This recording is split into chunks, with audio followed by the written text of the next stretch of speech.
Ladies and gentlemen, good day. It's an honor to see that all the speakers already sit down, save my breath. Thank you for keeping my job simple. I supposed to introduce one by one, but that's okay. So it's glad to see that this last session of the day is attended by some high profile executives. Thank you very much. We really appreciate your time and effort for staying with us up till this hour. So today we will talk about the e-mobility, balancing sustainability and growth in critical supply chain. So as EV adoption accelerates, there is a need to build out a regionally diversified, robust, and yet low carbon and sustainable battery supply chains of components and critical materials. So this session, we will discuss actions needed to accelerate and to scale up the green EV supply chain in Indonesia. So let's get on to it. So I'll just hand it over to our moderator today. He's Justin Wu. He's the head of climate change for HSBC Asia Pacific. Let's put a big appreciation for Justin. Thank you. Okay. Thank you so much. Good evening, everyone. We should save the applause for the panel because I have the easy job. I just ask the questions, and then they have to answer it and also keep you all entertained while doing so. So thanks very much for joining. I know it's the last session of the day, but it's a very interesting and hopefully important topic, particularly for Indonesia, actually. So this is why we're going to convene and this panel and talk about it. We're going to touch on a couple of areas with regards to e-mobility. Everything from the deployment of electric vehicles to the opportunity in battery manufacturing and the supply chain to sort of sustainability within the supply chain itself. And then, what does that mean for Indonesia, the opportunity, the business opportunity itself, as well as I think maybe we should touch on some of the challenges as well in doing so, because obviously not everything happens so easily and smoothly, but things would there's always challenges. I'll try to keep the questions relatively simple and short, and I'm not going to go down the line. Don't worry. I'm going to keep everybody on their toes. You never know when I'm going to call on you, so just you have to be ready. Just a fair warning to my fellow panelists here. Maybe just two things to set the scene.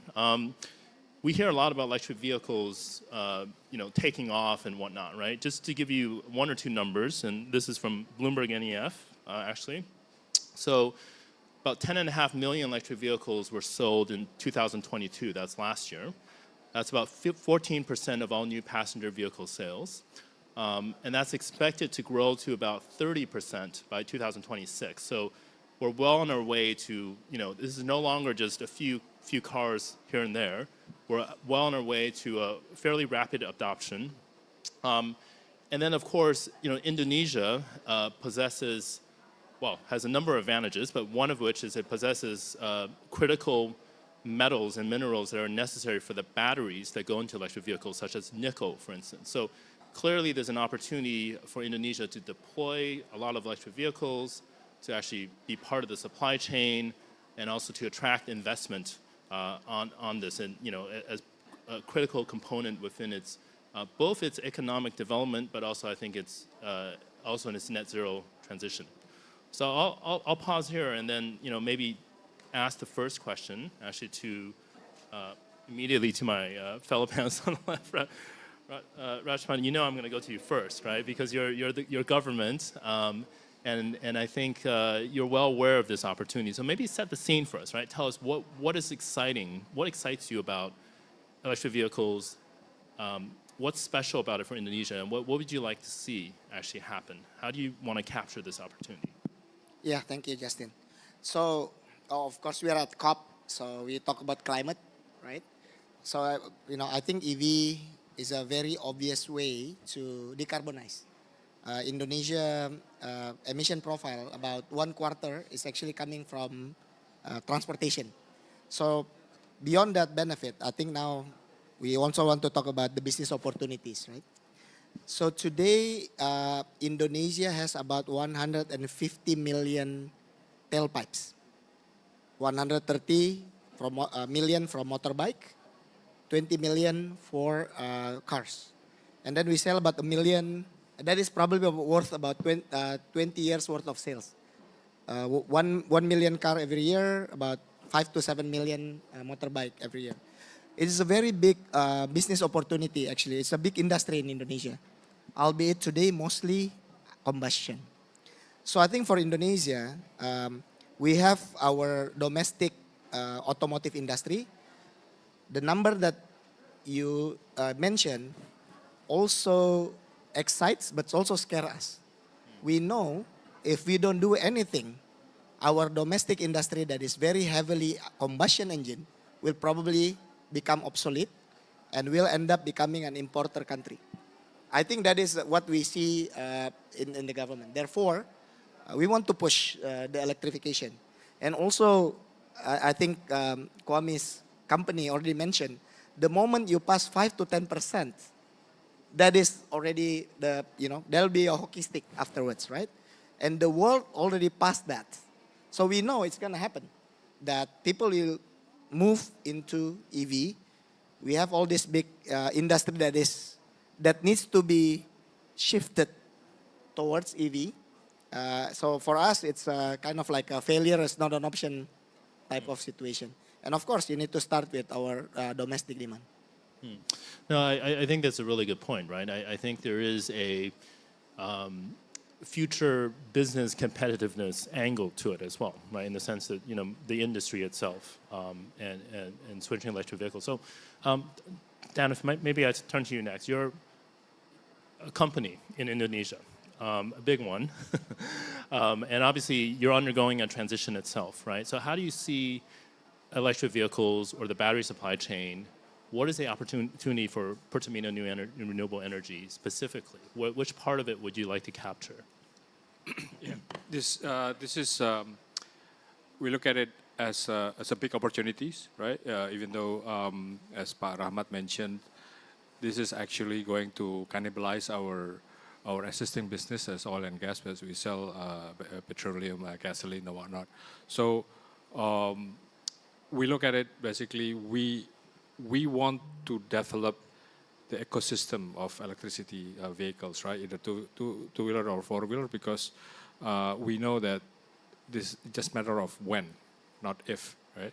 So, and that will, as I said, will reduce consumption of gasoline, right? Or BBM. So that's why Pertamina in this transitions period, we want to become a player on this EV adoptions and creating EV ecosystem, either in the infrastructure, right, for charging, or for two-wheelers. We know there's a business of battery swapping, right? And we're also looking into, again, through our subsidiary of IBC, with other SOE, looking into OEM, right? And not only on the downstream, but through IBC, we're looking into this, the whole value chains of batteries, right? From nickel ore, we do refinery smelting, and all the way to battery cells. And that is the new business, right? That Pertamina looking at it from end to end. Obviously, on the downstreams, we are more active, but on the midstream and upstream, we work together with Mine ID, Antam, and PLN. Maybe, Dan, if just a quick follow-up question. When you say you're looking at these different areas, maybe give us a sense of how far you're looking. Are you looking, or are you ready? There's activities, certain things you're pushing ahead a bit more, and others maybe a little more. Yeah, there's a lot of activities on the downstreams, right? On creating EV ecosystem, and Pak Rahmat here that pushing for the government program. We are very active. It's not really chicken and egg, right? We are actively involved. When I say involved, actually, we took over the ownership of OEM and EV two-wheelers, right? I think we are looking into this. We roll out pilot project, right, with Gojek, and this about 2 years ago, and also with Grab last year. And we gather a lot of data, informations, right? How the fleet operator and the driver of for this ride hailers change, right? So we have that, and we have signed joint venture with private sectors on the ride hailer as well to develop OEM and the whole battery pack and battery swapping business potentially. Again, we want to ride what Pak Rahmat and push, right, to get into that inflection point. It's not economic scale yet, right? I think we, along with PLN, is needs to develop this EV charging ecosystems, right, to help support the creation of EV ecosystem. On the downstream, there's a lot of activities. On the upstream and midstream, which is more need a lot of technologies, right? So through IBC, they're partnering, right, with this is public news with the Chinese and also with the Korean consortium. Okay, great. Thank you. Kwasi, let me come to you next. What do you think are the advantages that Indonesia has, let's say, in the battery supply chain? I think it's so the way I like you think of the EV value chain is you look at it from you go to a restaurant and you get the meal, but then the most important part of the meal is always the raw materials, right? Because without the raw materials, no matter how good the chef is, no matter how popular the restaurant is, there will be no food.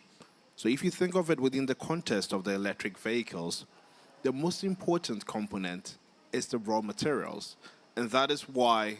For the first time, I know COP has been ongoing for a while now, but this time, one of the key priorities for whether United States of America, whether China, whether the United Kingdom, or whatever country you're talking about, is looking at developing new partnership for its raw materials, right? And that is a big advantage depending on where you sit. One, almost every country that is looking to dominate the EV supply chain now is still at the starting line. That is why you have the US coming up with the Inflation Reduction Act to compete with China. You have China doubling down on some of its subsidies. The UK just implemented its battery manufacturing plan. Almost every country is at the starting line. So imagine Indonesia at the starting line, but not just with policies, but then also with raw material advantages, okay?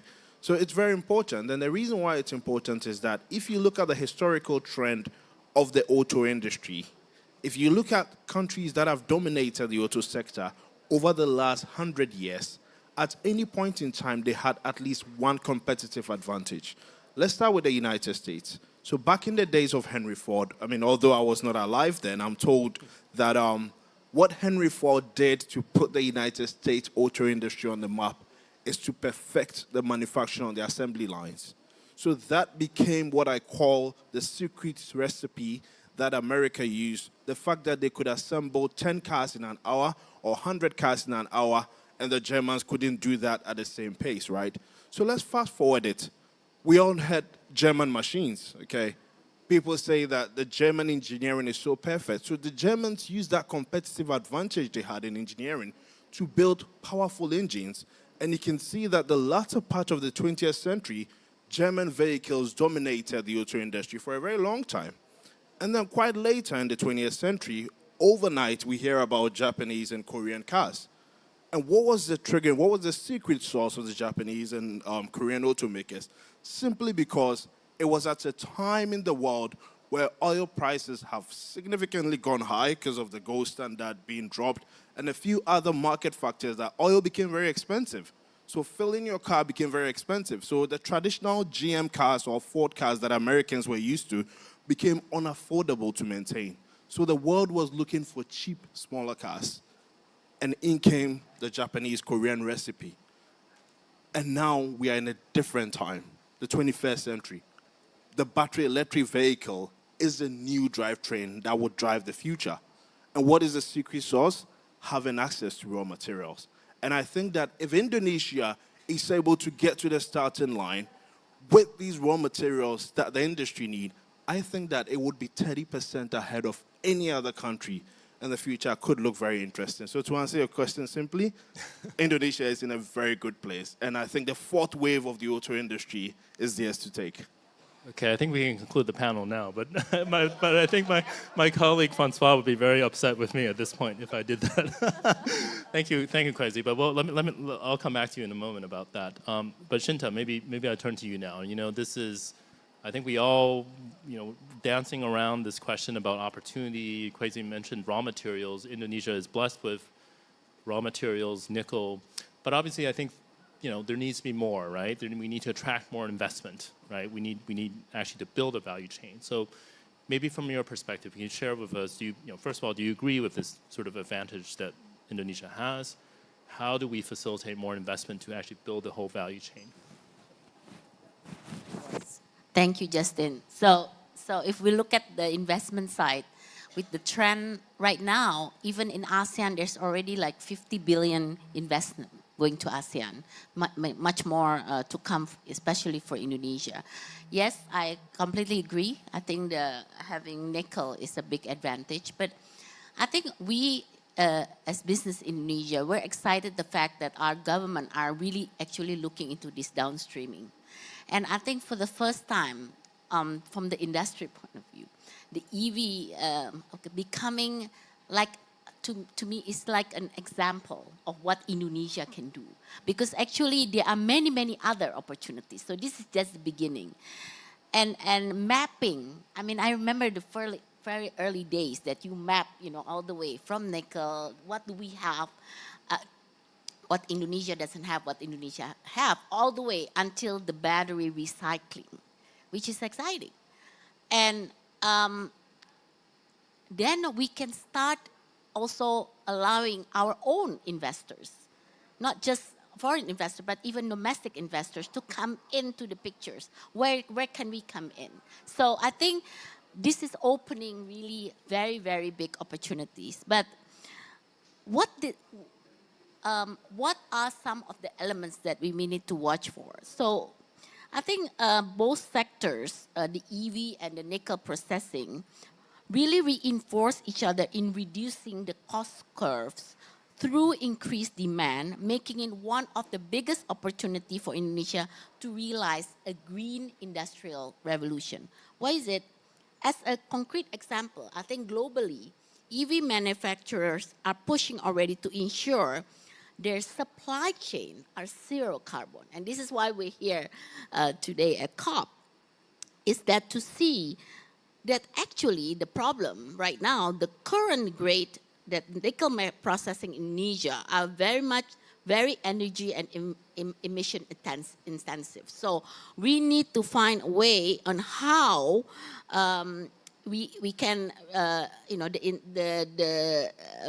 emission intensive due to the reliance on coal are still the current method for the production. So I think definitely this is something that we have to get away from the business as usual. And if not, we may be losing even competitiveness in the global market. So going the low carbon way by integrating variable renewable energy for processing, I think can position Indonesia as really the true leader of the global green EV supply chain. So this is something that really need to watch for. So I wanted to share, recently Kadin and Systemic did a study. We call it the breakthrough effect in ASEAN, showing that by mandating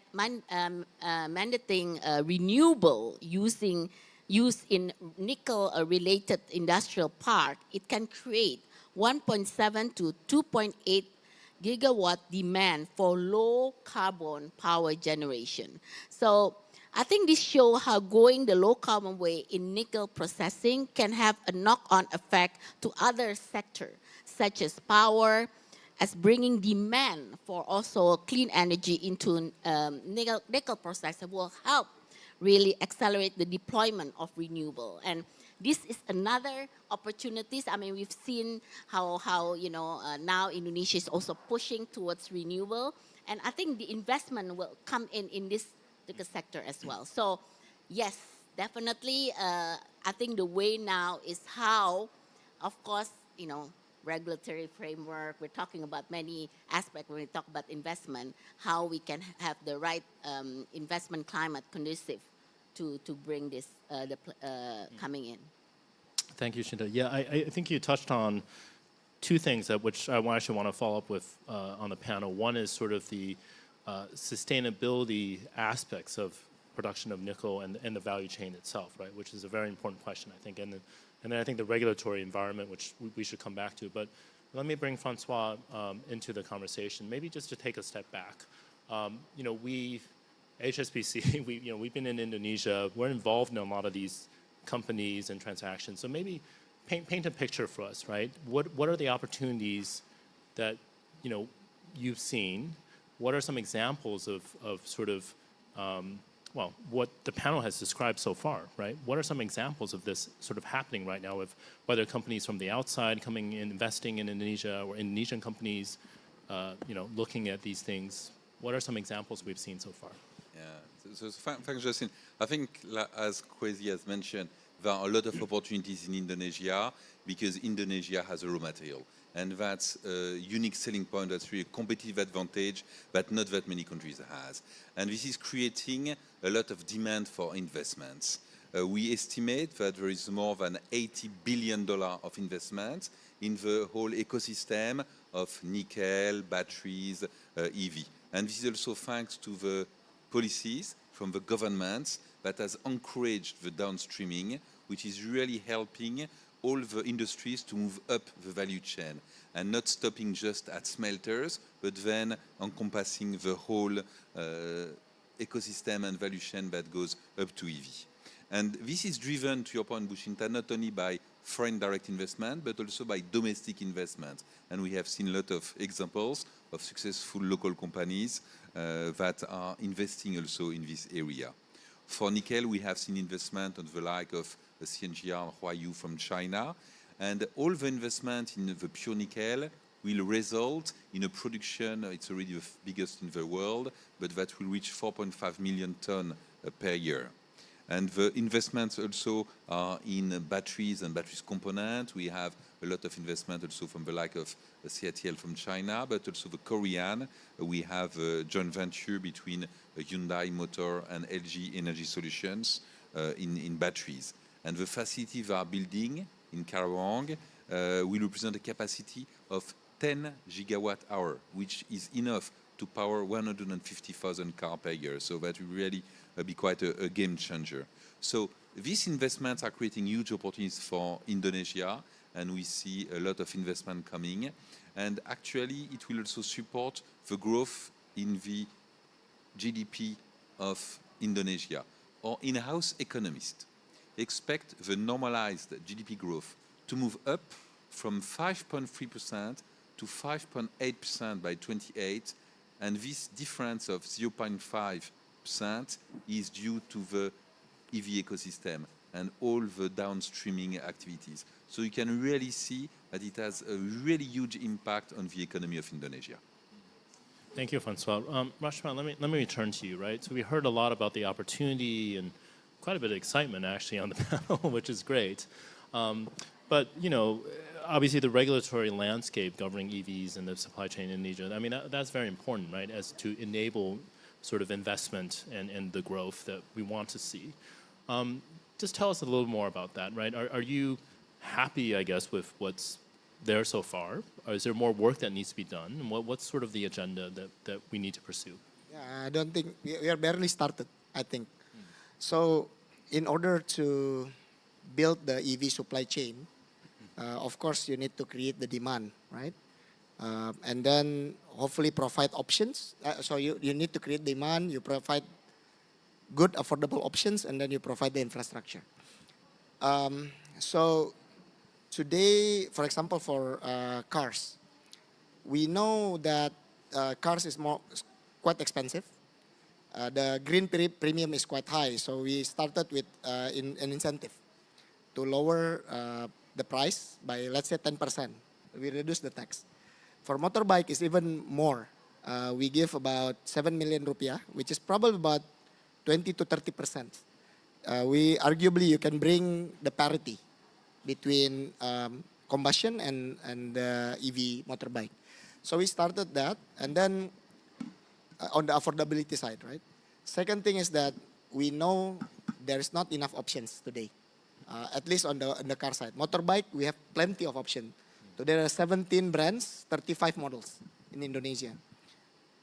Cars, only two. One Korean, one Chinese. So hopefully before the end of the year, we'll issue another regulation that allows manufacturers to open, and we'll give them free import duty and luxury tax for 2 years, as long as they're committed to build the factories in Indonesia.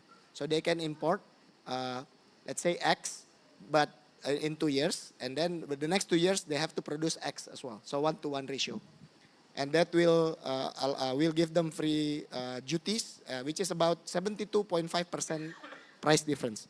So once you create all that, I think there'll be more options. We see it happen in other countries. Thailand, for example, started this year, maybe about almost close to 10% adoption, new sales, yeah, in Thailand. Last year it was 3%, and the key difference is more options. And of course, next we'll need to look into the battery infrastructure, standardization, charging, and so all those pull factor, if you will. And once we started to create that, maybe we also need to introduce a push factor, right? Create friction. Like in Jakarta, we started to have that friction. Even and odd cars. Can you tell us what that push factor might be? What do you mean by that exactly? So I think basically give privilege to the EV users compared to the combustion. For example, in Jakarta today, on certain main thoroughfare, during odd days, only people with odd last number in the plate can go. And then even only last one. But if you are driving EV, you can go anytime. So basically, we need to, let's say, introduce more and more low emission zones in the city. If you do that, of course, people will start getting engaged. So those are the kind of things that we want to do. And yeah, hopefully it will create more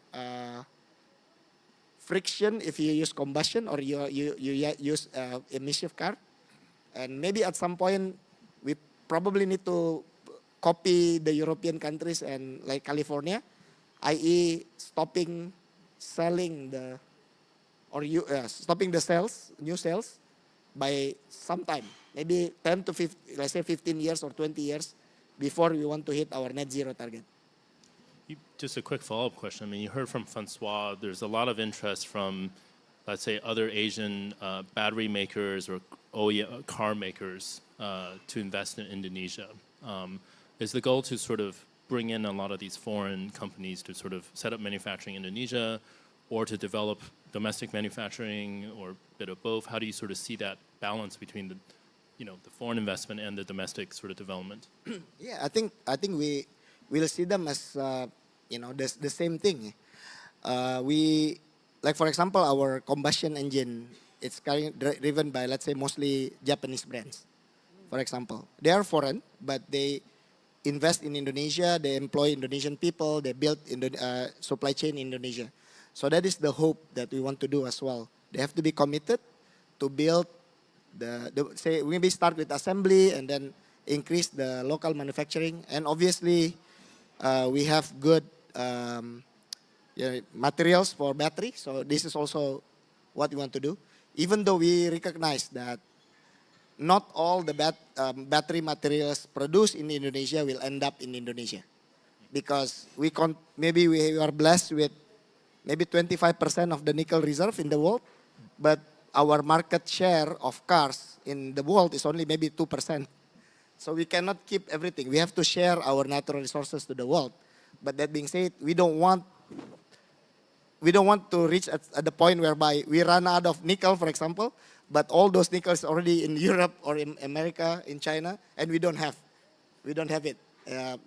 We don't have enough battery recycling or battery flying around in this country. So that is something that, as we develop the battery materials, we also need to develop the EV industry. So, Kwesi, let me come come back to you, right? You mentioned we're talking about foreign investment. We're talking about the need to develop the whole value chain to be competitive. So you mentioned that Indonesia has the raw materials, right? The best ingredients in the world. But maybe spell it out for us a bit more. How does that translate into competitiveness? Because we know actually that Thailand and other countries, Malaysia, a number of other Southeast Asian countries are competing for this opportunity. They may not have the ingredients, but they will compete. So, how do you make that happen essentially? Yeah, so historically, the auto industry has operated on very simple principle where you build your manufacturing industry based on your proximity to demand, right? So that is why if you find the places where the most cars are actually produced in the world, you find them in regions where there is the demand for it. I think that we are gradually edging to a period where it's going to be based on two things: proximity to supply chains and proximity to low-cost production. Because electric vehicles is a margins game, right? If Tesla can shave off margins producing in India rather than, say, in California or in Texas, they will gladly do it because it's a margins game. You're competing with the EV industry as well as the internal combustion engine. So, number one, that competitive advantage can be translated. Yes, the raw materials, I think, is given by nature. You have it or you don't have it.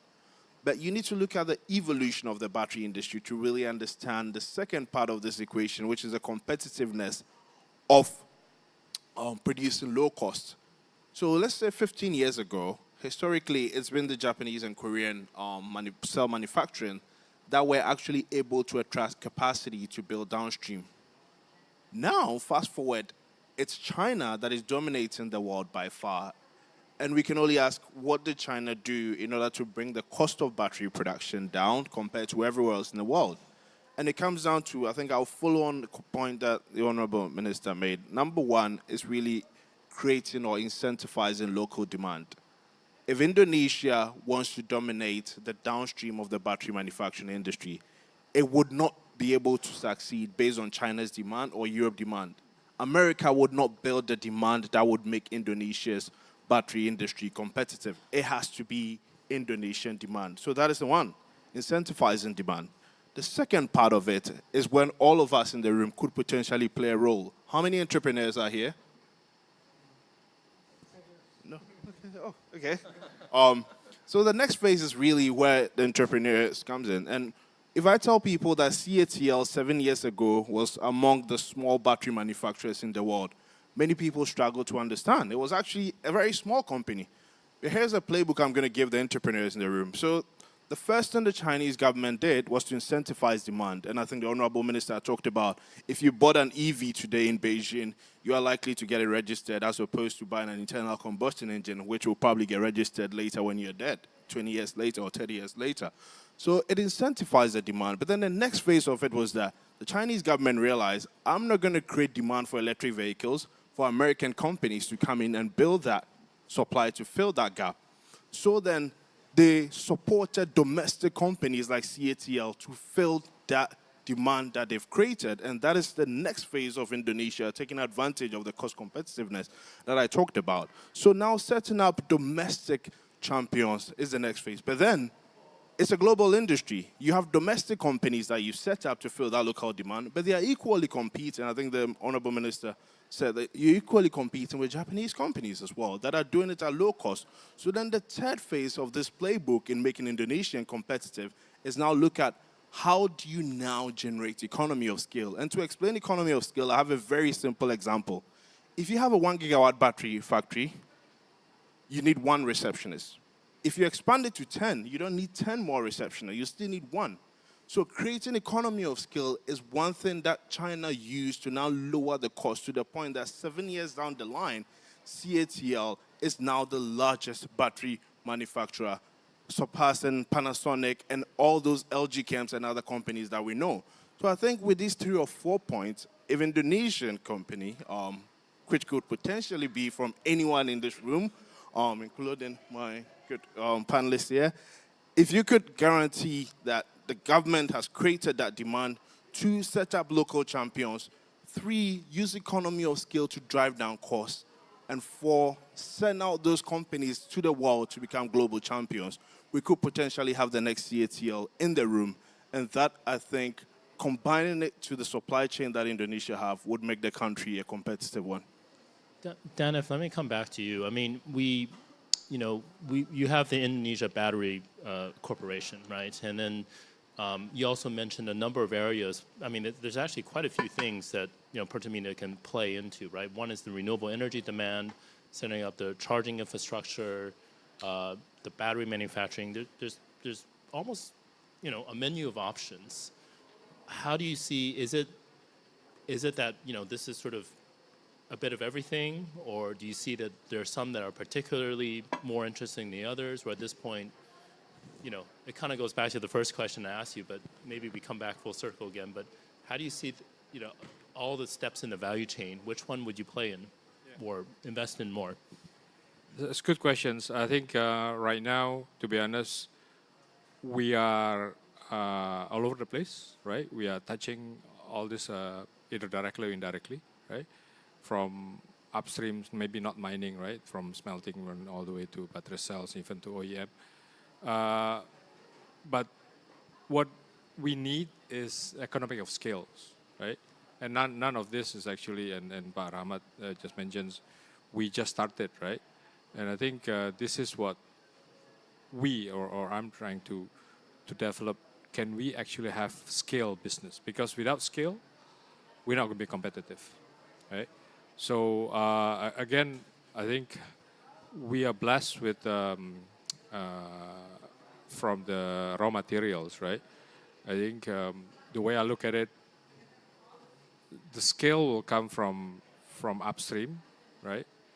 If it cannot be absorbed by domestic market, or then it will be exported. But I think I agree with you that without economic skills, without any competitiveness, I mean, first on the price and margin, right?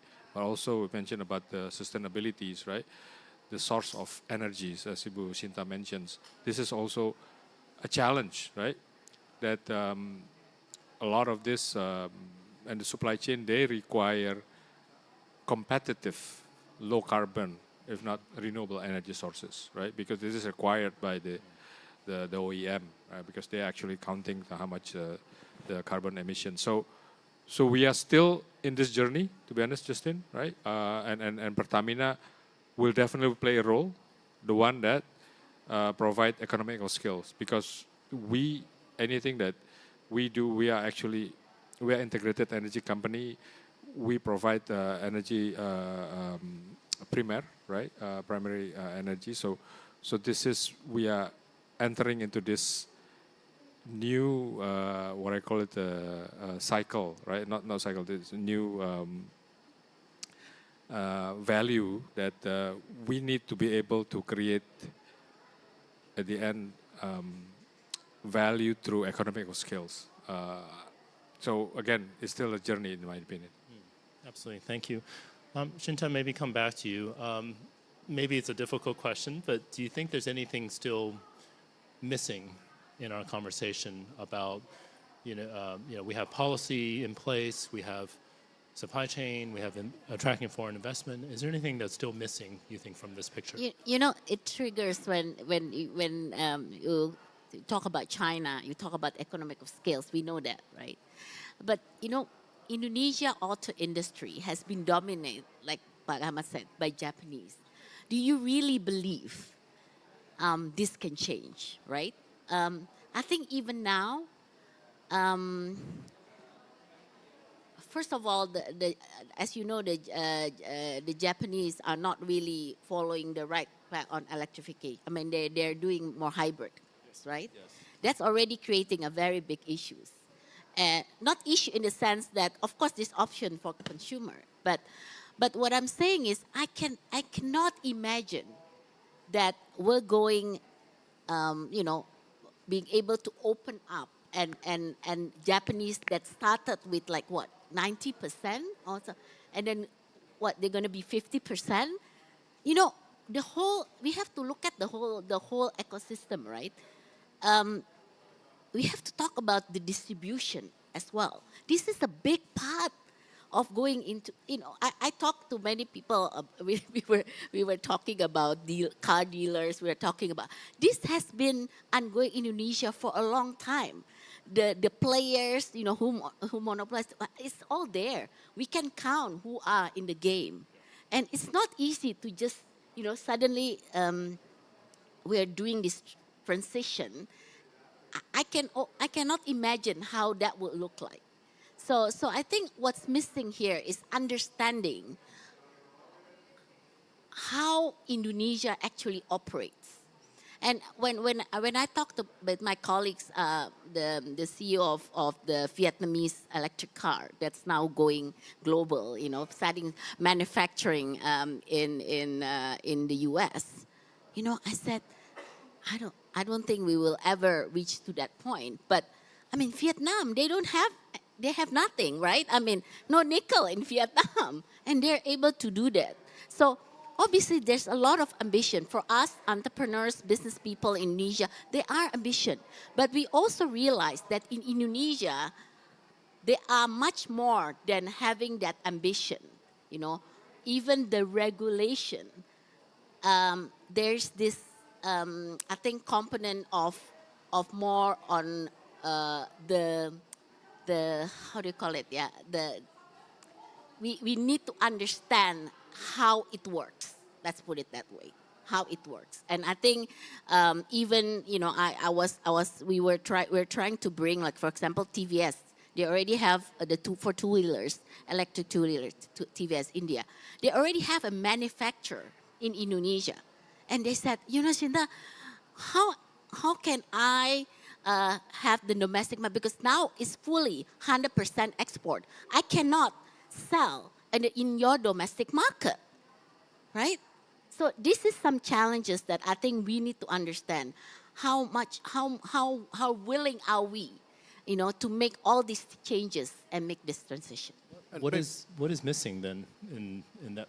Actually, Kwesi, do you want to comment? Yeah, so I think just really great point, and that is why, just follow on to my earlier point, is that when I called out for the entrepreneurs, it's important that these initiatives, as much as a lot of conversations is on government, private sector also has a role to play, because I believe in the end, it's a private sector that catches the vision and run with it, right? And most countries that we've seen, there's always this parallel conversation, government setting ambitions, government having a big vision, but then the engine that would actually make it happen is always lacking. So I do think that it's important that there's a very significant engagement with the private sector to understand what is the local flavor, what is the local appetite, what is the local challenges, and how can those be overcome for them to also have a stake in it. Okay, Francois, you heard a lot of dreams and ambitions on this panel. So how can we make it happen? What is the role of a financial institution or a bank to sort of enable all of this? Yes, so the role of bank, of course, is to make sure there are investments that are coming to the project, and so that this project happens. And the role of a global bank like HSBC is to use our global reach to make sure that we have our clients who are investing in Indonesia. So we have to be the ambassador of Indonesia and to facilitate all of these flows. And there are not that many examples I can give, because there are a lot of examples that are not public information, so I cannot share publicly. But just to give you some examples that are public information, we have been the underwriter, for instance, of the IPO of Merdeka Battery Material earlier this year, that has attracted some global investors and that we have used our global network. Another example that is public is we have arranged a $700 million syndicated loan for the joint venture of Hyundai and LG Energy Solutions for their battery operations.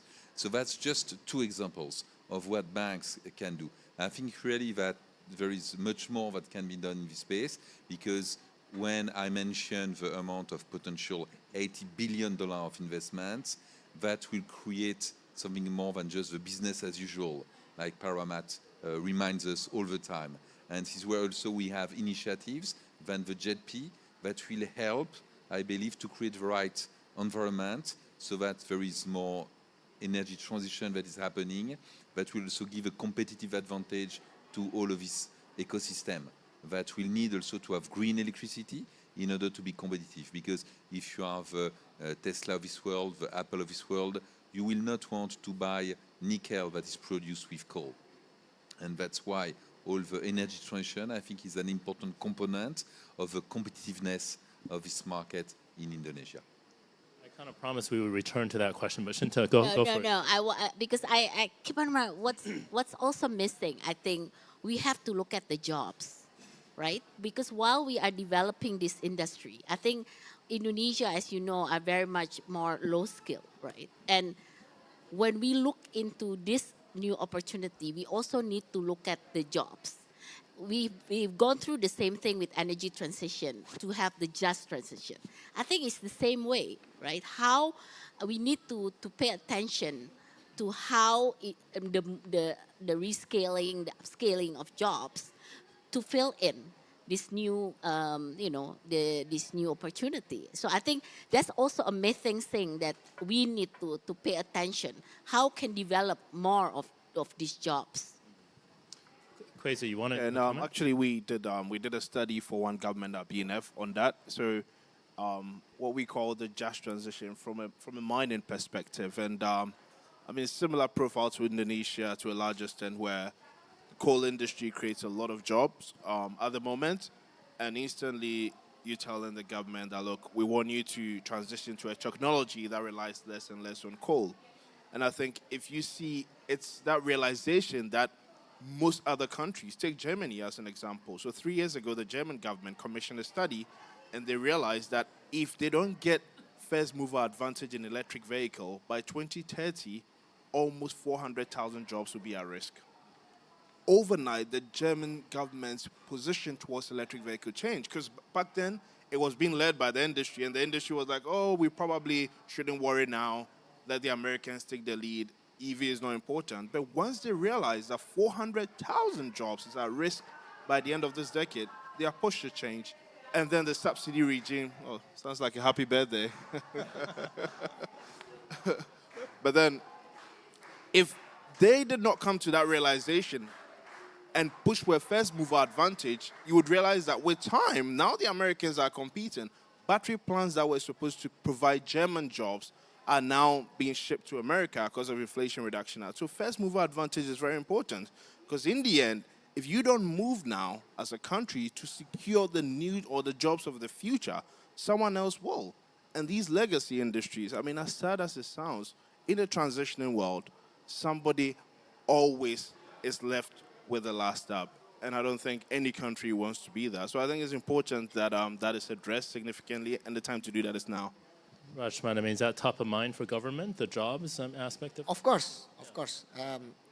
You know, the role of the government in Indonesia is very clear. It's basically improving welfare, protecting the citizen, including, of course, the welfare, yeah. So I think what Bu Sinta is saying is very important. Our Minister of Education is here, so we could also mention, because let's pick a subject. Let's say teknik mesin apa ya? Mechanical engineering.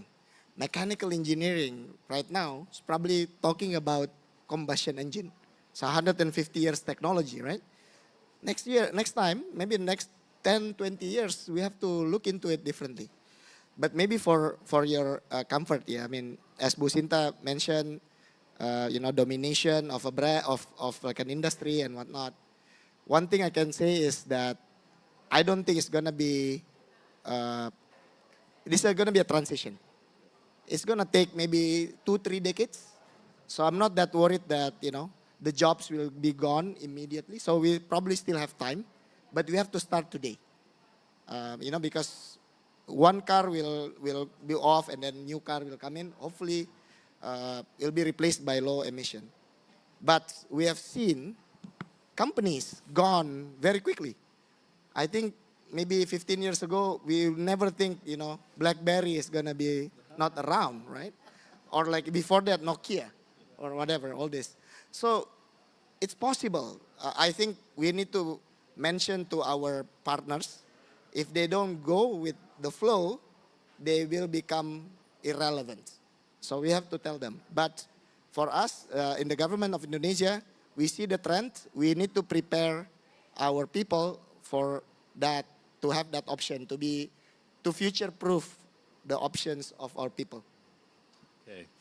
Very good point. I think we touched on a lot of different things on the panel, and we're getting close to the end of time, but maybe before we sort of fully wrap up, but I want to see if the audience actually has maybe a question on anything related to electric vehicles or battery supply chain in Indonesia. I think we have a very qualified panel of experts here to comment. So is anything from the audience? Anybody?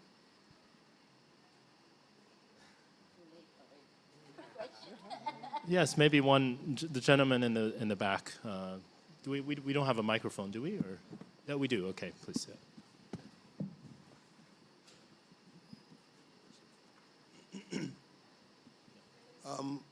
Good evening. I'm Mamba Busso from the Gambia, from the NGO umbrella organization called Tango.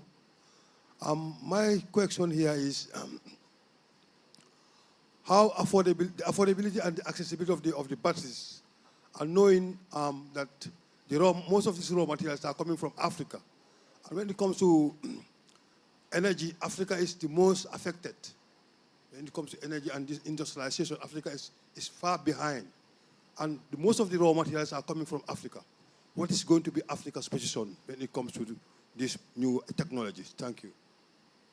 Thank you. Crazy, why don't you Yeah, I take can that take one? that. Yeah. So at BNEF, we've actually worked with the United Nations Economic Commission for Africa to try to answer some of these questions. And I think it's important. Some of the findings that came out is that I think even African countries, most African countries, specifically in this instance, the Democratic Republic of Congo, is looking at ways where they can ensure that they build the value chains closer to where the raw materials are, because the government believes that there are three benefits in there. Number one, obviously, it's cheaper, right? If you think about the current global supply chain, if you mine a rock in Zimbabwe, a lithium rock in Zimbabwe, it goes to Durban in South Africa by road, and then it's shipped to a port in China, turned into a precursor before it goes to Europe to be in a cell and ultimately in a car. And if you think about how redundant this is, look at the position of Africa and Europe. It's just next door. So think of the cost that you save. Think of the emissions that you save if most companies decided to do the processing closer to where the raw materials are. Unfortunately, I think what we are hearing from most African governments is that this time they want it to be different.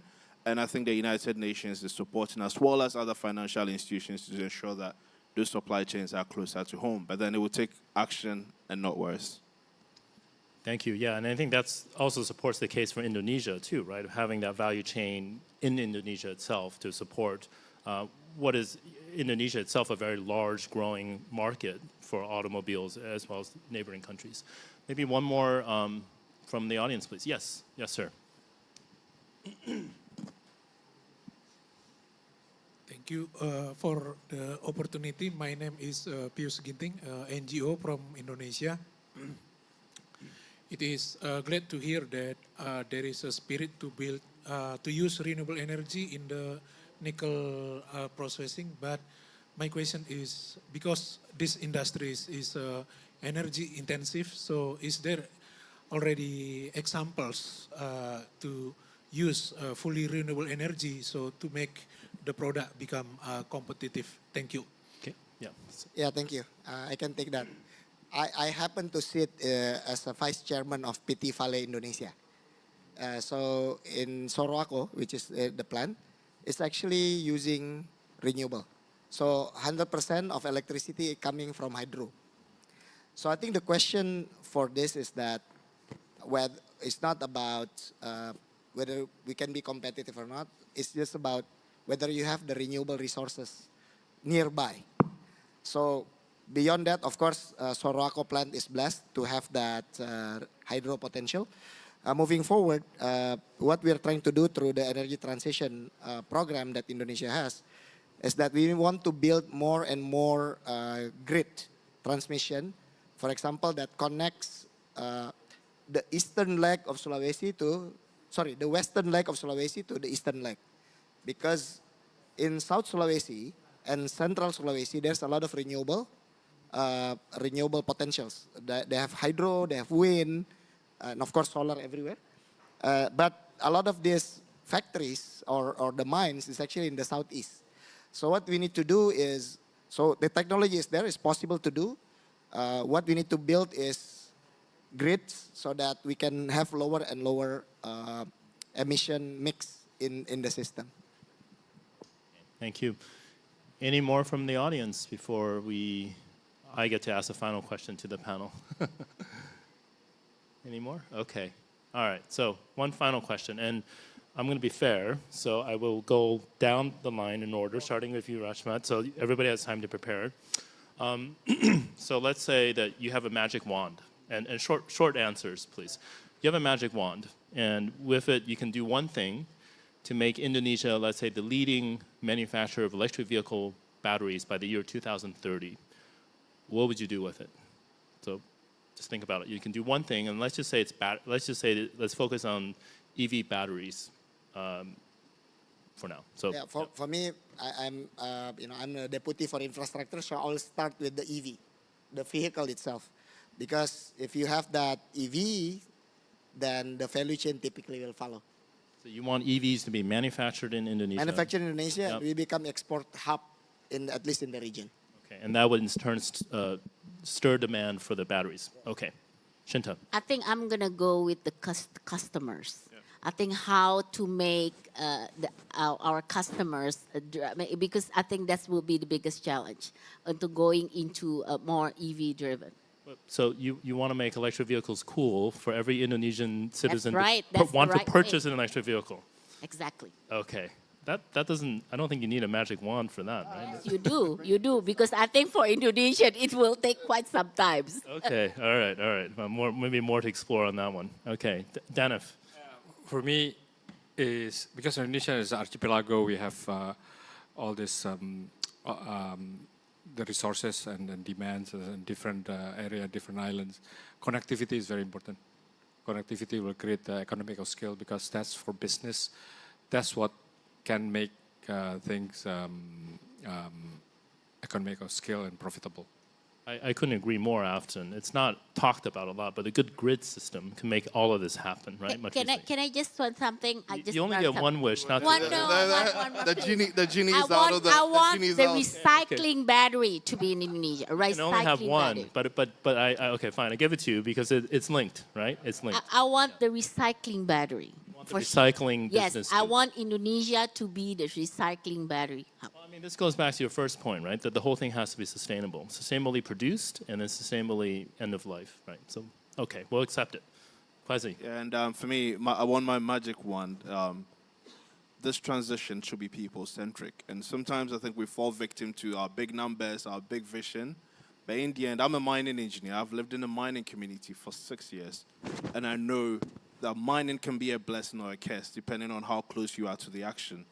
And I wish if I had that magic wand, it should be about people. Like, yes, we're saving the world with Indonesian nickel, but then let's also not forget the communities that are directly impacted by this mining. My magic wand should be able to look after them and ensure that they also join us in the journey. Thank you, Quasi. Yeah. Francois. Right. A lot of points have already been covered, so it's quite difficult. But we are at COP. So for me, my magic wand would be to have a green EV ecosystem, and so that we have much more investment in the energy transition, and that we have green electricity, green nickel, and the whole ecosystem being green. Because I think that currently this is one of the big challenges we are facing, and that will require also a lot of effort and investment in the years to come. Okay, great. That's a great note to end on. So thank you very much to my panelists. Let's give them a round of applause, please. Thank you.